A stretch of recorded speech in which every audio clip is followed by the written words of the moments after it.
అందరికీ నమస్కారం. నేను మీ Haripriya. Welcome to my channel. ఇవాల్టి వీడియోలో తమిళనాడు రాష్ట్రంలో తిరువళ్ళూరులో వీరరాఘవ స్వామి ఆలయం ఉంది. ఈ టెంపుల్కి ఎలా చేరుకోవాలి, ఈ ఆలయ చరిత్ర ఏమిటి అనే విషయాలన్నిటి కూడా చాలా డీటెయిల్డ్గా తెలుసుకుందాం. తమిళనాడులో ఎన్నో ప్రసిద్ధి చెందిన పురాతనమైన దేవాలయాలు ఉన్నాయి కదండి. నిజంగా చాలా అదృష్టంగా భావిస్తున్నాను ఈ ఆలయం గురించి చెప్పడానికి. ఒక్కొక్క ఆలయానికి ఒక్కొక్క దివ్యమైన చరిత్ర కూడా ఉంది. ఈ ఆలయం విష్ణుమూర్తికి అంకితం చేయబడిన 108 దివ్య క్షేత్రాల్లో ఇది ఒకటిగా పరిగణింపబడుతుంది.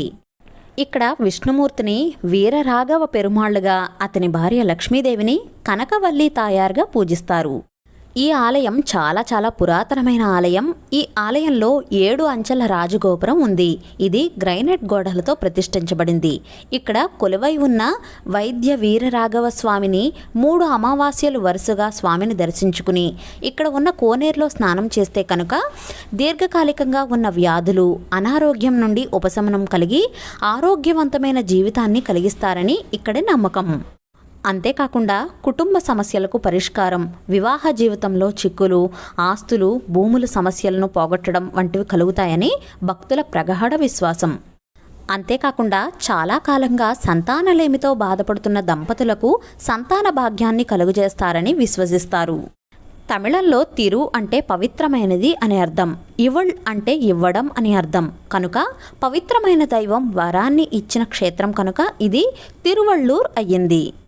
ఈ ఆలయ చరిత్ర విషయానికొస్తే బదరీ క్షేత్రం నుంచి సాలిహోత్ర మహర్షి ఈ క్షేత్రానికి వస్తారు. వచ్చి ఒక కోనేరు ఉంటుంది. ఆ మహర్షి తపస్సు చేసుకునే ముందు స్నానం చేయడం కోసం ఆ కోనేరులో దిగుతారు. దిగిన వెంటనే ఎందుకో అలౌకికమైన ఆనందంతో పాటు ఇక్కడే ఉండి తపస్సు చేసుకోవాలి అనే భావన ఏర్పడుతుంది ఆయన మనస్సులో. 1 సంవత్సరం పాటు మౌనంగా ఎటువంటి ఆహారము తీసుకోకుండా తపస్సు చేసుకుంటూ ఉంటారు. ఒకరోజు ఆయన బియ్యం పిండి తీసుకుని దానితో ఆహార పదార్థాన్ని తయారు చేసుకుంటారు. తను తినే ముందు ఎవరికైనా పెట్టాలి అని ఎదురు చూస్తారు. ఇదంతా గమనిస్తున్న విష్ణుమూర్తి ఆయన్ను పరీక్షించాలని అనుకుంటారు. విష్ణుమూర్తి వృద్ధ బ్రాహ్మణుడి రూపంలో సాలిహోత్ర మహర్షి దగ్గరకు వస్తారు. ఆకలిస్తోంది అని అడగగా ఆ మహర్షి వృద్ధ బ్రాహ్మణుడికి అతిథి సత్కారాలు చేసి ఆహారాన్ని పెడతాడు. వృద్ధ బ్రాహ్మణుడు ఇంకా ఆకలిస్తోంది అంటే తన కోసం కొద్దిగా పక్కకు పెట్టుకున్న ఆహారాన్ని కూడా ఆయనకు పెట్టేస్తారు. ఆ బ్రాహ్మణుడు తినేసి వెళ్ళిపోతాడు. ఈ మహర్షి నియమం ఏమిటంటే సంవత్సరం పాటు మౌనంగా ఉంటూ ఏ ఆహారము తీసుకోకుండా సంవత్సరంలో 1 రోజు మాత్రమే ఆహారం తీసుకోవాలి అనేది ఈయన నియమం. మరి ఆహారాన్ని స్వామి తినేశారు కదా, ఈయనకు ఏమీ మిగల్లేదు. మళ్ళీ రేపటి నుంచి యథాప్రకారంగా ఖాళీ కడుపుతో తపస్సు చేసుకోవడం మొదలుపెట్టారు సంవత్సరం పాటు. అలా తపస్సు చేసిన తర్వాత సంవత్సరం గడిచిపోయింది. మళ్ళీ బియ్యం పిండితో ఆహారాన్ని తయారు చేసుకుని అతిథి కోసం ఎదురు చూస్తూ ఉంటారు. సారిలాగే విష్ణుమూర్తి వృద్ధ బ్రాహ్మణుడి రూపంలో వచ్చి ఆహారాన్ని అడుగుతాడు. అప్పుడు మహర్షి ఆహారాన్ని పెడతాడు. మళ్ళీ నాకు ఇంకా ఆకలేస్తోంది అంటే తన కోసం దాచుకుని ఉన్న ఆహారాన్ని కూడా ఆ బ్రాహ్మణుడికి ఇచ్చేస్తారు. స్వామి అంటారు, ఆహారం తిన్నాను కదా, చీకటి పడిపోయింది, ఈ రాత్రికి ఇక్కడే విశ్రమిస్తాను అని అడుగుతారు. ఆ మహర్షి తను విశ్రమించేందుకు ఏర్పాట్లు చేస్తారు. ఇంకా ఆ స్వామి విశ్రమిస్తారు. లోపల పడుకున్న స్వామిని చూడడం కోసం తలుపులు తీసి చూస్తారు ఈ మహర్షి. ఎక్కడైతే స్వామిని విశ్రమించమని చెప్పారో అక్కడ స్వామి విగ్రహం 15 అడుగుల పొడవు ఉంటుంది. ఈ మహర్షి చూసి ఆశ్చర్యపోతారు. అలా చూస్తూ ఉండిపోతారు. అప్పుడు స్వామి ప్రత్యక్షమై, నేను నిన్ను పరీక్షించడం కోసమే వచ్చాను, నీ కోసం ఏదైనా కోరిక కావాలంటే కోరుకో, తీరుస్తాను అని చెప్తారు. అప్పుడు మహర్షి, నువ్వు ఇక్కడే శాశ్వతంగా ఉండిపోవాలి, అంతేకాకుండా నిన్ను ఎవరైతే దర్శనం కోసం ఇక్కడికి వస్తారో వాళ్లకు తీరని వ్యాధులు, భయాందోళనలు, వాళ్ళు ఏదైనా పాపములు చేసి ఉంటే తీరేలా నువ్వు ఆశీర్వదించు స్వామి అని చెప్పి కోరతారు. సరే అని చెప్పి విష్ణుమూర్తి ఎక్కడైతే విశ్రాంతి తీసుకోవడం కోసం పడుకున్నారో అక్కడే ఆయన ఉండిపోతారు. ఆయన పేరే వైద్య వీరరాఘవ స్వామి. ఈ వైద్య వీరరాఘవ స్వామిని 3 అమావాస్యలు ఎవరైతే దర్శించుకుంటారో వారికి దీర్ఘకాలంగా ఉన్న వ్యాధులన్నీ పటాపంచలైపోతాయని ఇక్కడి నమ్మకం. ఇక్కడ కోనేరులో స్పర్శ మాత్రం చేతన, స్నానం ఆచరించిన మాత్రం చేతన లేదా చూసినా సరే పాపాలు నశిస్తాయని ఇక్కడి నమ్మకం. చొల్లంగి అమావాస్య రోజునే సాక్షాత్ వైద్య వీరరాఘవ స్వామి మహర్షికి దర్శనమిచ్చిన రోజు కాబట్టి ఆ రోజున చాలా బాగా ఉత్సవాలు జరుపుతూ ఉంటారండి. ఈ గుడికి వెళ్ళిన భక్తులందరూ కూడా ఇక్కడ ఉన్న కోనేరులో బెల్లం పాలు వేస్తారు. ఎందుకంటే వాళ్లకు ఉన్న దీర్ఘకాలిక రోగాలు అన్నీ బెల్లం కరిగినట్లుగా కరిగిపోతాయి అని ప్రగాఢ విశ్వాసం. అంతేకాకుండా ఇక్కడ ఉన్న ధ్వజస్తంభం దగ్గర ఉప్పు మిరియాలు కూడా పెడుతూ ఉంటారు. ఎందుకంటే ఎవరైతే దీర్ఘకాలిక రోగాలు ఉంటాయో వాటి నుంచి విముక్తి లభిస్తుందని ఇక్కడి నమ్మకం.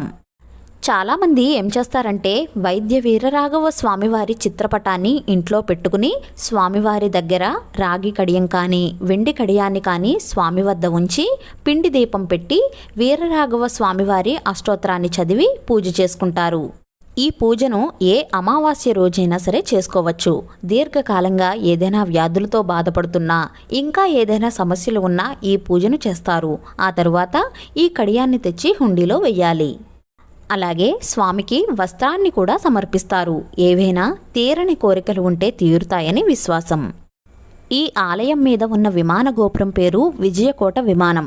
దీనికి ఆ పేరు ఎలా వచ్చిందంటే సాక్షాత్ విష్ణుమూర్తి మధుకైటబుల్ని సంహరించి భక్తులందరినీ రక్షించిన తర్వాత ఉన్న విమానం కాబట్టి ఆ పేరు వచ్చింది.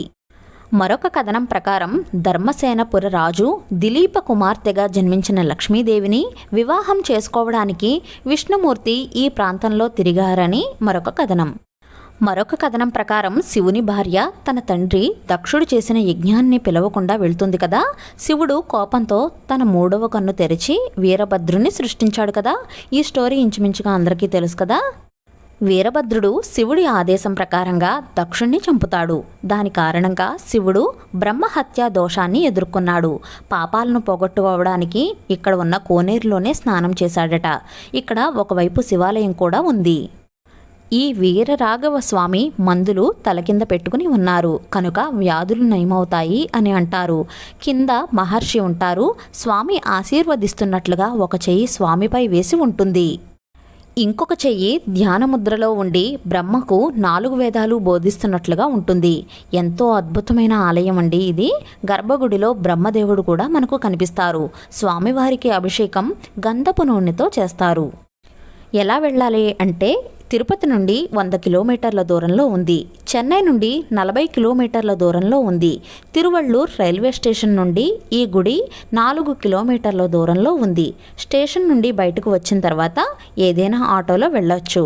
మేమైతే షేర్ ఆటోలో వెళ్ళామండి. పర్ హెడ్ 20 రూపీస్ తీసుకున్నారు. ఇక్కడ వసతి గృహాలు కూడా అందుబాటులో ఉన్నాయి. ఈ గుడి తాలూకా గూగుల్ మ్యాప్ లొకేషన్ అనేది డిస్క్రిప్షన్లో ఇస్తున్నాను.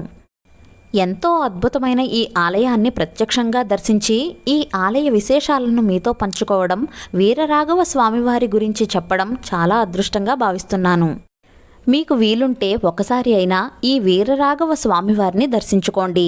ఆ స్వామిని చూస్తేనే మన పాపాలు అన్నీ హరిస్తాయి. స్వామి శయనిస్తున్న 15 అడుగుల విగ్రహాన్ని కళ్ళారా చూస్తేనే నిజంగా కళ్ళు చెమ్మగిల్లుతాయండి. అంత ముగ్ధ మనోహరమైన రూపం ఆ స్వామిది. ఈ స్వామివారి గురించి చెప్పడం నా పూర్వజన్మ సుకృతం, అదృష్టంగా భావిస్తున్నాను. ఈ వీడియో మీకు నచ్చినట్లయితే please like, share, subscribe to my channel. Thank you for watching.